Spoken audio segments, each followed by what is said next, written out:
સીતારામ ડાયરા ને માતાજી બધાને હાજર નરવા રાખે. કેમ છો બધા? મજામાં ને? અમે પણ જો મજામાં છે, તમે પણ મજામાં છો એવી આશા સાથે આજનો વ્લોગ અહીં ચાલુ કરીએ.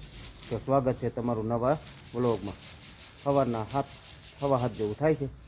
હાલો આજ તો વાડીએ લસણમાં ખાતર નાખવાનું છે, લસણમાં પાણી વારવાનું છે, ઘઉંમાં ખાતર નાખવાનું છે. ઘઉંમાં પાણી નથી વારવાનું, ખાલી આજ લસણ જ પાવાનું છે. પછી આપણે રેસીપી આવે છે એટલે જેસીબીનો ટૂંકમાં જે આપણે કઠણ એક ભાગ છે એ વાડીએ જઈને બતાવે કે ભાઈ આ તોડવાનું છે અને એમાં ટ્રેક્ટર ભરીને આપણે ટૂંકમાં પારે નાખવાના છે. એવું બધું વાડીએ કામ આજ ચાલુ કરવાનું છે. અને જેસીબીનું આજ મેળ આવી ગયો. જાય બા ને બાજરી ટૂંકમાં રિપેર કરે સારીને ફરવો ને પછી આમાં ઝીણી બાજરી અને જો ધનાભાઈ પડી ગયા છે ધનાડા ને એવું નીકળી જાય. એટલે અત્યારમાં ઠંડો હોય ને એટલે ભરી લેવાનું હોય ને. હા, ઠંડો હોય એટલે સારી ટૂંકમાં અને ભરે છે આપણે આ કેલબામાં. જો અડધો તો ભરાઈ ગયો, અડધો રહ્યો છે બકા.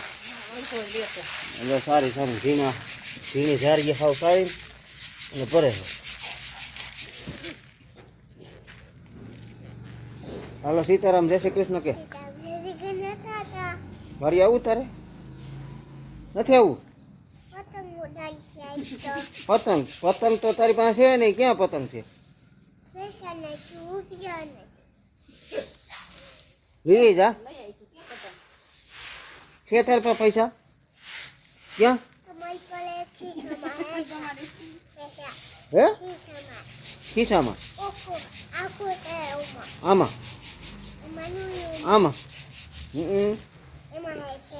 પૈસા એમાં હે? તે જોયા છે? કેદી જોયા તમે? આગળીએ?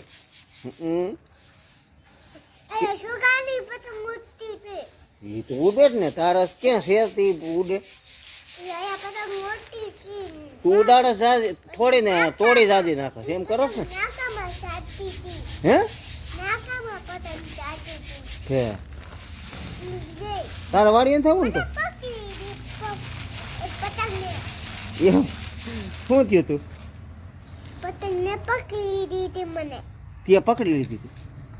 હા, મને પકડી દીધી એમ.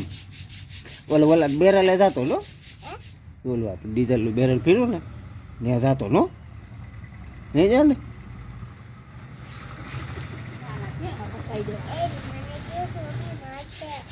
ક્યાં છે તારી ટોપી?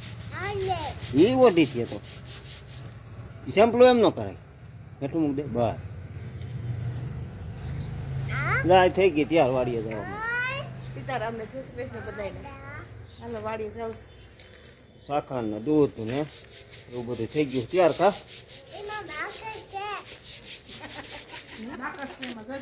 સીતારામને જય શ્રી કૃષ્ણ બધાને. બાજરો સારી છે ને ભાઈને જો ખબર હોય બધી તમે વાડીએ હું લઈ જાવ છો બધી ખબર હોય. બા સીતારામને જય શ્રી કૃષ્ણ બધાને. જો દારી મૂડો ઉડાડવા ભાઈ. એ તું ધૂળ ઉડાડતો નહીં દીકો. આમ બાજરામ પડે હો મારો દીકરો. હો કાકરા ઉડાડતો નહીં હો. જો મીરા અહીં બંધ થઈ ગઈ છે. જય ગાય માતા. હાલ ખાતી હોય એટલે ન જડ દઈને આવે પણ તો આવશે તો ખરા. હા, જય ગાય માતા. હાલ મીરું, એ મીરું આવ હોજી. કાંઈ ગમે ત્યાં તમે હાથ ફેરવો ને પણ કાંઈ હલવા પણ નહીં. જો હાલ હા 2 વર્ષની થઈ ટૂંકમાં અને એનું વાયદું થઈ ગયું છે કમ્પ્લીટ. જો નીણી નખાઈ ગઈ છે, ઝીંડવો ફળ ખાય છે અને ભેગો આપણે માંડવીનો ભૂકો હોય. આપણે કાલે ખાતર લીવા છે જાવડવા મહાતનનું 24 અને આ ફેરેટ સલ્ફેટ છે.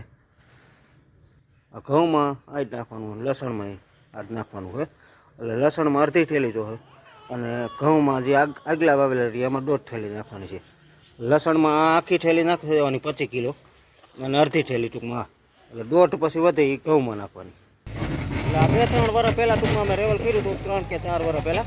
એટલે એ ટૂંકમાં છે ને તો એ ટ્રેક્ટરે તૂટું નહોતું, કંસિયાથી નહોતા આડ્યા, પણ પછી સવડાઈ નહોતા આડ્યા, એવું કંઈ આડ્યું નહોતું. એટલે અત્યારે છે ને નવરાઈ છે અને જમીન ટૂંકમાં આપણી ડેમમાં ખાલી થઈ ગઈ છે. એટલે હવે છે ને આપણે કઠણ જે ભાગ રહ્યો ને એમાં બધી જેસીબીથી થાપ મરવી છે પહેલાં તો. પછી આને ટૂંકમાં છે ને જેવું જાડું નીકળશે, બહુ વધારે પડતું જાડું, એને ટૂંકમાં ટ્રેક્ટરથી ભરીને આપણે પારે નાખી દેવું. એટલે એવું બધું ગણતરી કરી છે. બાકી આ જાડું જ છે, આ બધું છે ને જાડું જ છે. આ બધો જાડો ભાગ છે ને, આ બધો જાડો ભાગ, એ બધું તોડવાનું કામકાજ ચાલુ છે. આ રીતનું પાકલ જ નીકળે, હાવ એમ શીકરું નહીં, પણ ટૂંકમાં છે ને ગડગડ ટાઈપનું નીકળે. એટલે એ બધું છે ને આ હોહરવી ટૂંકમાં કહ હોય કે જે હોય એ બધું આટલી વૈસલી જ આ ગુંડી છે. આટલી અહીંયા સુધી આ ગુંડી છે. પછી આ ભાગ રહ્યો ને આ પોસો છે, આ બહુ એવું કડક નથી. અને આ બાજુનો ભાગ રહ્યો ને એ પણ પોસો છે, એ બહુ કડક નથી. એટલે આપણે છે ને આટલું આ ગુંડું ટૂંકમાં છે. મારી પાસે એક ખરાવા ગુંડું એટલે એમાં જેસીબીથી પહેલાં ખાપ મારી દેવી છે. ખાપ મારી દેવી, જાડું જેટલું નીકળશે એટલું ટ્રેક્ટર ભરીને અને પારે નાખી દેવું. અને બાકીનું પછી જ અહીંયા સુધીની તો આપણે કાયદેસર રેવલ થઈ ગયેલું છે. અહીંયા સુધીનું આ રેવલ થઈ ગયેલું છે.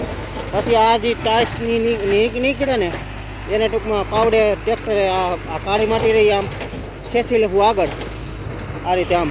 અને પછી આ ટાઈસ આમાં પાથરી અને માથે પાછી કાળી માટી પુરાણ કરી દેવો. એટલે કાયદેસર વાવેતર થાય એવી વાવેતર લાયક જમીન ટૂંકમાં થઈ જાય. અત્યારે વાવેતર થાય એવું નથી ટૂંકમાં. એટલે આ બધી મથામણ હાલે છે. આપણે ગયા હતા ટ્રેક્ટર લેવા, ટ્રેક્ટર પડ્યું હતું વાડીએ અને મશીન અહીંયા આવી ગયું હતું. એટલે હવે જાડું નીકળે તો એ આપણે ટ્રેક્ટરમાં ભરીને અને પછી આ બાજુના પારે નાખવાનું છે.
એક જેવું થાય છે ને, હજી બપોરા બાકી છે.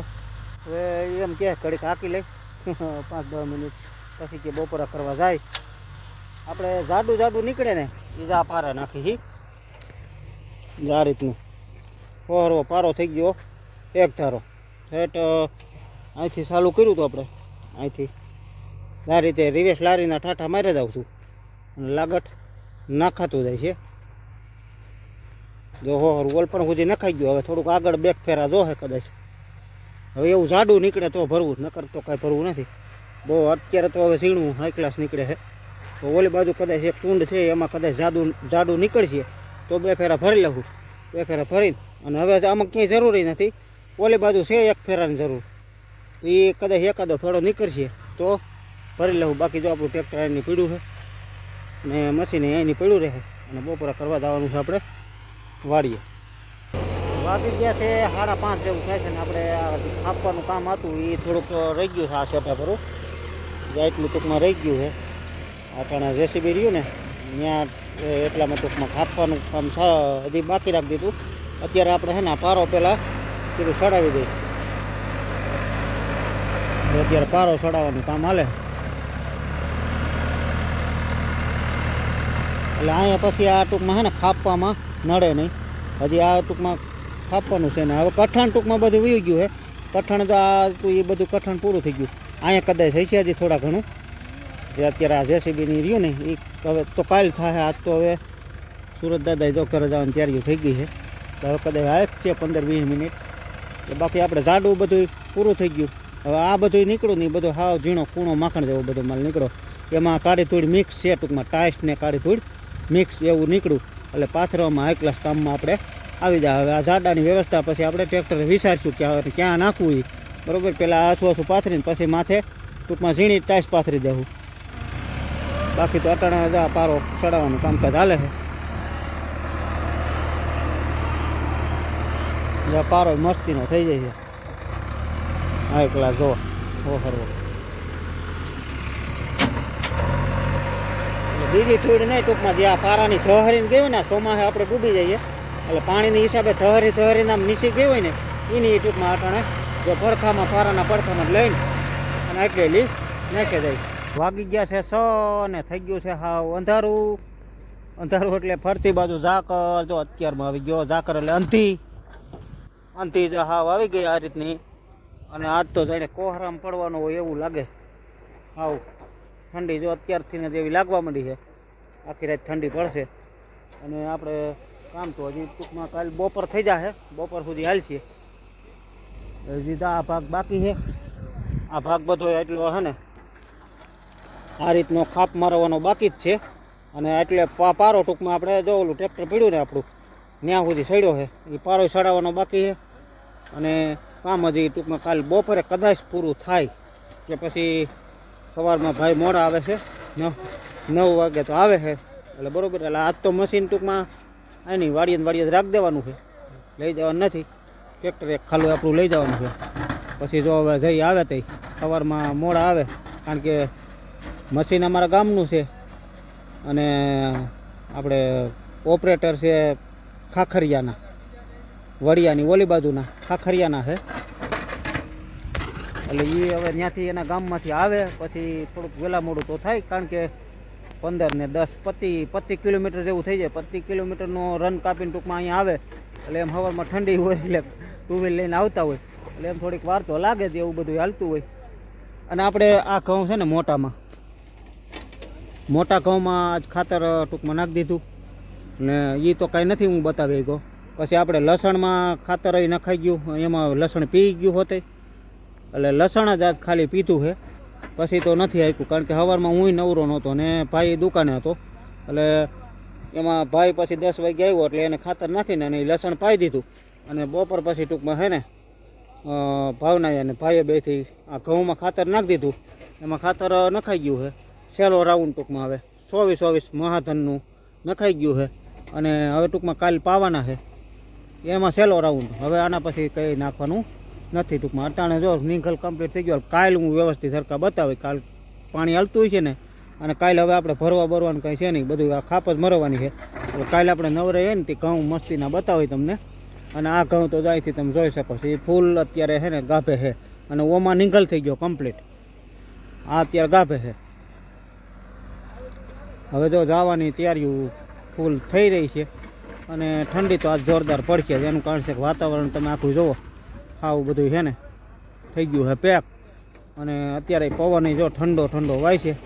અને આમથી શિયાળું જ છે પવન. કંઈક આમથી આવે જેતપુર બાજુથી પણ ઝાઝા ભાગનો આ જ વાય છે. આ શિયાળું ભૂર ટૂંકમાં. એટલે ફર્યા રાખતો હોય. પવન તો અનિયમિત છે બધું. પવન તો ફર્યા જ રાખે. ઘડીક થાય તો આમથી નહીં આવે ઉગમણોથી ને ઘડીક થાય તો આમથી નહીં આવે. એટલે ફર્યા રાખતો હોય ટૂંકમાં. આ દેશથી માંડીને અને આપણે આ જેતપુર સુધીનો પવન આવે ટૂંકમાં. બાકી આ